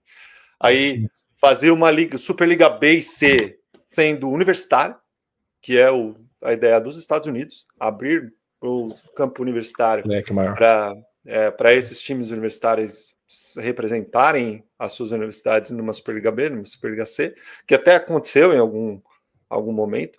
E essa ideia que o Peter falou, que a Mirtes trouxe para a gente aqui no episódio, é trazer a CBV para as regiões e não fazer o contrário, e isso é uma maneira de você começar uma massificação do esporte. Se você pegar o exemplo dos Estados Unidos, por exemplo, que tem um sistema diferente, claro, mas tem a qualidade das suas seleções vindo da quantidade de gente que joga voleibol aqui nos Estados Unidos. São mais de 600 mil pessoas que jogam na categoria de base, 500 mil jovens, principalmente meninas, que jogam nessas categorias de base. E se você for ver os campeonatos de clube, né, as Open Divisions aqui, que são muito fortes, essa é para o universitário, a NCAA divisão é muito forte, e aí você vê as seleções masculinas e femininas principalmente, se renovando a cada ciclo absurdamente, e sempre no topo, entendeu? Então você tira a qualidade da quantidade. Então acho que essas ações aí poderiam ser interessantes para o Brasil. Respondido? Yeah. Respondido, até demais. E assim, o que vocês estavam falando, essa questão de levar Saquarema para outras áreas, né? Espetacular. Outra coisa que é uma puta ideia, claro. Outra coisa que seria interessante, que nem você falou, um campeonato escolar em São Paulo. Pega essa equipe campeã, cara, leva, 5 dias treinando lá em Saquarema, para vocês verem como que é. Sabe? Pensa a motivação e o incentivo para a molecada. Exatamente. Porra, espetacular. Ou até levar uma semana que tem a seleção treinando lá. Vamos assistir os caras. Pô, né? E outra coisa. Exatamente. Outra coisa que eu esqueci de citar aqui: educação para técnicos e administradores. Isso que a gente tenta fazer, né? E agora eu estou meio que advogando em causa própria aqui. Além dos cursos da CBV, que são cursos oferecidos pela confederação, apoiados pelas federações, mas ir além disso. Sim. Estudar constantemente, e a gente, obviamente, tem um curso, a gente tem esse podcast, que é uma educação de graça, está aqui no YouTube de graça, e a gente advoga muito, mas não só para técnico, não só na parte técnica, mas na parte de liderança, na parte de administração, na parte psicológica, todas essas esferas, todas as pequenas, todos os pilares que englobam a esfera do esporte em si. Certo? Eu teria mais uma segunda pergunta para vocês. Manda bala. Pode? Manda bala. Pode. O que a gente mais tem aqui é tempo. Não, porque vocês são brasileiros, vocês estão nos Estados Unidos, certo? Eu já joguei com vários jogadores americanos, converso com muitos treinadores. Assim, uma coisa que eu sempre ouvi dizer, assim, todos os jogadores americanos que eu joguei, os caras são muito competitivos. Muito. Não sei se começa aí de vocês desde a categoria de base, se tem algum tipo de trabalho feito a respeito disso.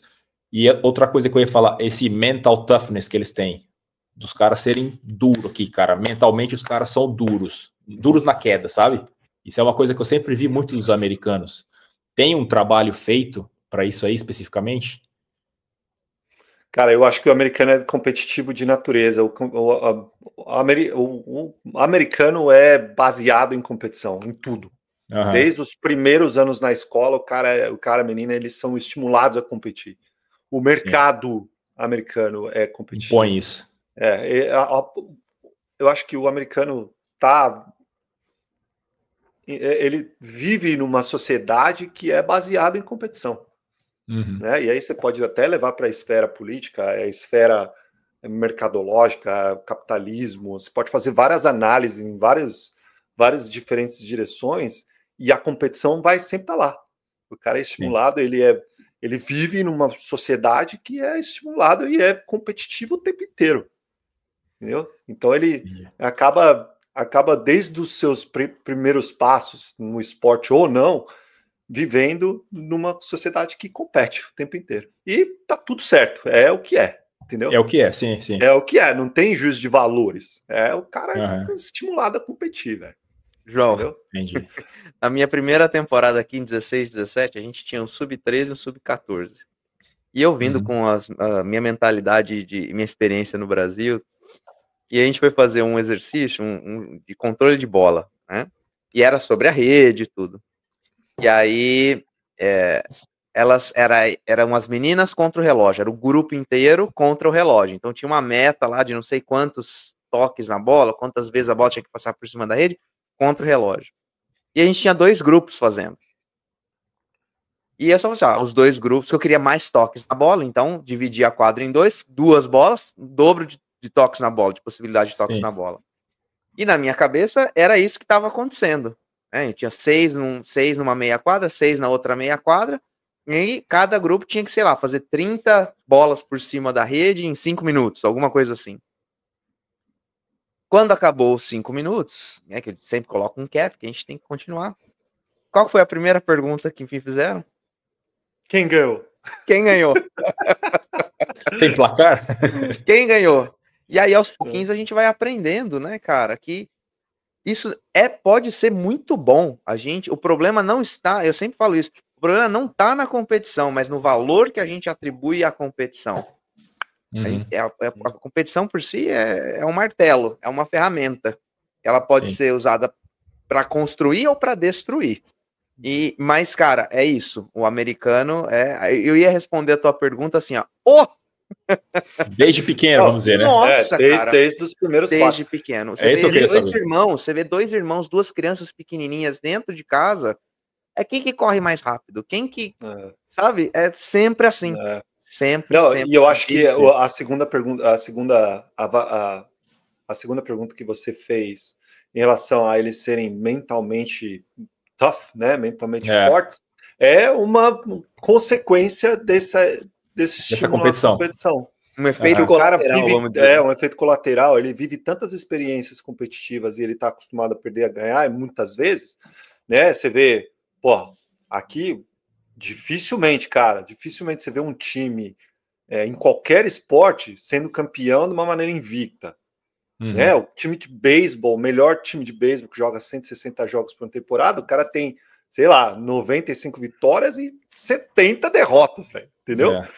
E tá tudo certo, entendeu? O cara passa por tantas experiências de vitória e derrota que ele acaba se tornando uma pessoa forte, entendeu? Essa é uma característica grande também, né? Aqui nos Estados Unidos joga-se muito. Joga-se muito. Joga-se muito. A gente passa aqui, ó, nas categorias de base. Você vai ter uma equipe de base, na média, joga 10, 12 torneios por temporada. Em cada torneio, pelo menos 5, 6 jogos. Em cada torneio, joga de 10 a 20 jogos por mês. É uma vivência bem grande. Exatamente. Isso vai acabando aprendendo a lidar com isso. Porque se a criança não aprende a lidar com a derrota, ela não dura no esporte, né? Exatamente. João, a gente está fazendo esse projeto aqui há mais de um ano. São 5 meses nessa casa maravilhosa que é o canal Ataque e Defesa, e o nosso sucesso, graças a Deus, a gente tem tido muitos feedbacks positivos em relação ao nosso trabalho aqui, em relação a esse podcast e aos nossos cursos também. E, a gente, cara, total crédito aos nossos convidados.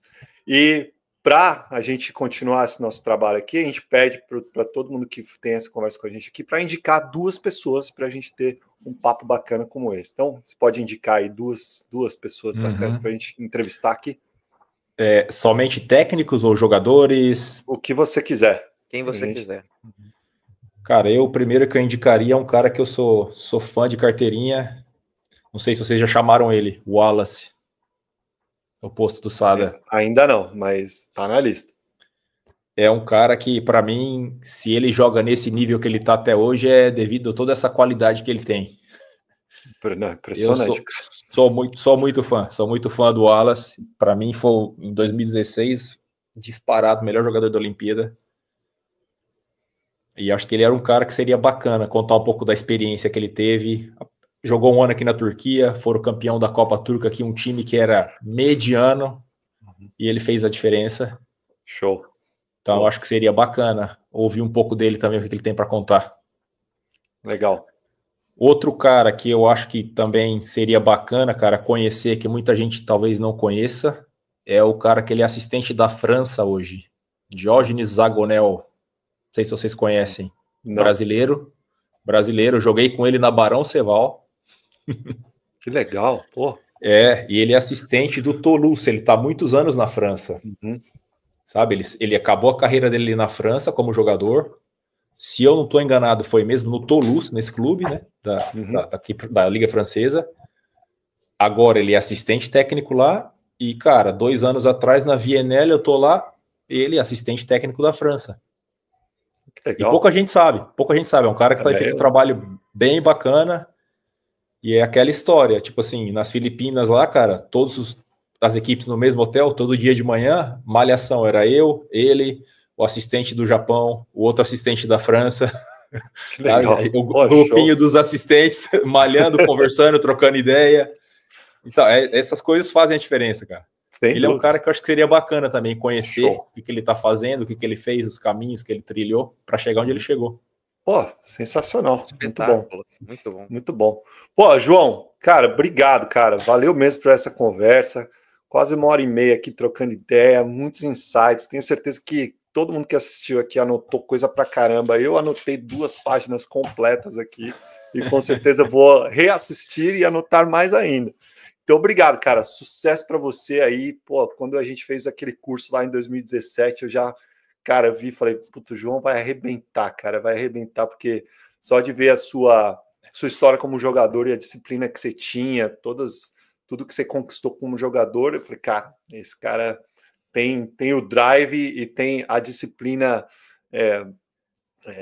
que precisa para chegar nos mais altos níveis, e eu tenho certeza que a sua história como na beira da quadra tá só no comecinho, cara, e eu tenho certeza que a gente vai vibrar muito com as suas vitórias aí ao longo da sua carreira. Parabéns, cara, por tudo que você já conquistou, e obrigado por dar essa oportunidade de aprender aqui com você.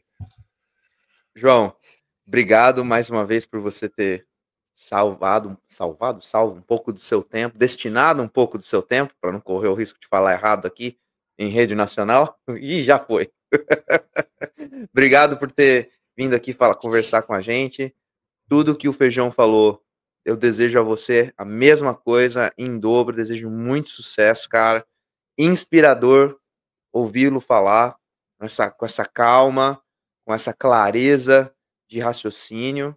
É um prazer ver e ouvir profissionais tão cientes e tão convictos daquilo que fazem, com um embasamento. É inspirador, e toda vez que a gente vem aqui e conversa com os nossos convidados, a gente sai reenergizado, com ideias novas. Cara, eu desejo para você tudo de bom. Já fica o convite para voltar, para a gente falar de tópicos mais específicos do voleibol, porque a nossa audiência gosta muito quando a gente fala de tópicos específicos de voleibol. Sim. E aí a gente pode explorar um pouquinho mais como funciona a sua cabeça aí de treinador dentro da quadra. Meu amigo, muito sucesso para você. Um beijo para tua família. Fiquem bem e volta aqui também. Você volta para conferir o próximo e você volte para ser parte dos próximos episódios. Cara, eu que agradeço vocês. Muito bacana revê-los depois de tanto tempo, né? Poder conversar, trocar essa ideia com vocês. Ali desde 2017, no curso de treinadores, onde tudo começou ali. Eu acho que foi dali também ouvindo o professor Ari Rabelo na sala de aula, sabe? Que, cara, estuda, se prepara, faz a sua capacitação, sabe? Eu acho que isso aí era uma das coisas também que sempre motiva a gente. Foi o que eu falei, sempre procurando aprender uma coisinha a mais. Uma coisinha aqui, uma coisinha ali, na preparação física, na periodização, sabe? Isso aí tem muito a acrescentar, cara, para a carreira de um treinador, eu acho. Isso aí é o que eu penso sempre. Porque, tipo assim, a gente não é uma pessoa que tem só uma linha de trabalho. Você tem que ser o gestor, você tem que saber trabalhar com jogador jovem, com jogador mais adulto, mais experiente. São várias coisas. A vida de treinador não é fácil, vocês sabem muito bem. Melhor do que eu até. Então, eu que tenho a agradecer vocês, então, pelo convite. E se vocês precisarem, cara, segunda sessão a gente pode marcar sem problema nenhum. Conversar de voleibol é sempre um prazer. Boa, sensacional. Esperamos que a gente possa te visitar aí na Turquia, que você possa vir visitar a gente aqui nos Estados Unidos, que a gente vai trocar ideia, vai aplicar ideias de um do outro. Eu tenho certeza que vai ser muito produtiva essa conversa. Primeiro eu preciso trocar uma ideia com o Lucas. Opa! Boa! Na samba, isso aí, na samba. Coisa linda. Show de bola. Obrigado, meus amigos. Obrigado mais uma vez pelo convite, viu? Foi uma honra. Valeu, João. Galera, muito obrigado por terem assistido esse episódio até esse ponto. Se você quiser saber, acesse esse QR Code que ficou na tela aqui, a grande maioria do episódio, faz a inscrição lá no nosso curso DNA do Líder Esportivo e descubra lá 6 habilidades essenciais para você se tornar um melhor líder e comandar melhor o seu time na beira da quadra. E se você quiser vir para os Estados Unidos, assim como o João Paulo Bravo já vai entrar em contato lá, dá um call lá chama o Lucas Negrin lá no WhatsApp e descubra as quantas maneiras de vir para os Estados Unidos legalmente, Peter Bistotti. Agora todo mundo já sabe, são 187 maneiras de você vir legalmente entrar pela porta da frente aqui nos Estados Unidos. Exatamente. Fora dolarizar patrimônio, abrir sua empresa, que não precisa nem estar aqui para abrir empresa nos Estados Unidos, o Lucas vai te ajudar com tudo isso. E se você quiser conhecer a maior agência de atletas e técnicos do Brasil, quiçá do mundo, acesse o link que ficou na descrição desse episódio aqui e descubra lá como a Team GM, o grande GG Maciel e a sua turma fazem o trabalho para ajudar grandes atletas, os melhores atletas de voleibol do mundo e meus melhores técnicos de voleibol do mundo também. Tá certo? Muito obrigado a todos. A gente se vê semana que vem. Isso aí, galera. Deixa seu comentário aqui no YouTube, curte, compartilha e volte para conferir o próximo. É isso aí, galera. Valeu, até o próximo! E a partir de hoje a gente está lançando o nosso curso, o DNA do Líder Esportivo. É isso aí, é um curso onde você vai aprender 6 habilidades fundamentais para inspirar atletas, formar equipes vencedoras, deixar sua marca no esporte. Esse curso aqui é para você construir o seu legado no esporte. Exatamente. E para quem que é esse curso? Esse curso é para técnicos, coordenadores de programas esportivos, ex-atletas, se você quer iniciar uma carreira de sucesso como treinador, como técnico, professores e professoras de educação física que querem se aprofundar na gestão de equipes esportivas e profissionais em geral, que sonham em deixar um legado no esporte. Líderes esportivos, profissionais do esporte, assistente técnico, preparador físico, atleta, professor, professora, esse curso é para você. É isso aí, a gente quer que, através desse curso, você desbloqueie o verdadeiro potencial da sua liderança. Aqui você vai aprender muito mais do que protocolos, você vai aprender a desenvolver seu pensamento crítico, aprender a planejar treinos com intenção, propósito, adaptar esses treinos também à sua realidade. Você vai entender como que o atleta aprende, uma parte muito importante é a aprendizagem motora.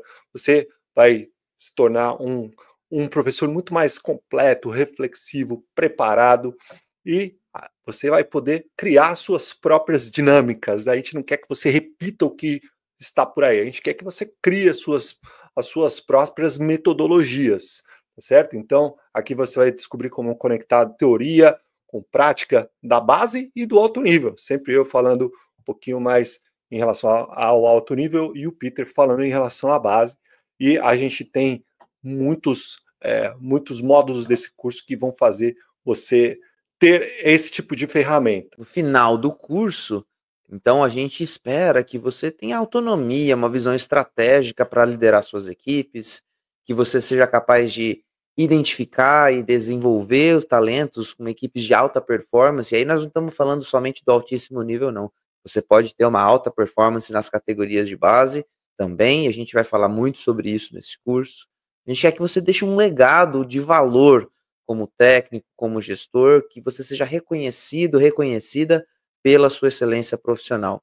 As metodologias são extremamente atualizadas e a gente quer que você otimize o seu desempenho, o desempenho dos seus atletas, de forma que você seja capaz também de trazer decisões táticas precisas e que sejam muito eficientes lá em momentos críticos do jogo.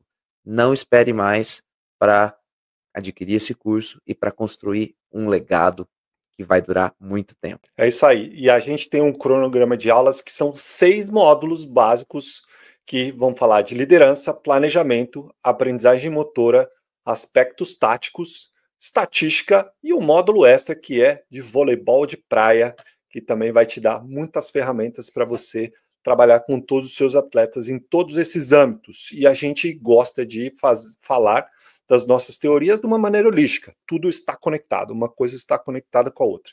Então, se você tiver interesse de participar desse curso, acesse o QR Code, acessa o link que está na descrição desse vídeo e adquira já esse curso que você não vai se arrepender. E aí você vai passar mais de 12 horas comigo e Peter Bristotti dentro do curso. Certo, Peter? É isso daí. É um privilégio estar aqui com você. A gente vai aprender junto nesse curso. Vem com a gente. É isso aí. A gente te vê do lado de dentro.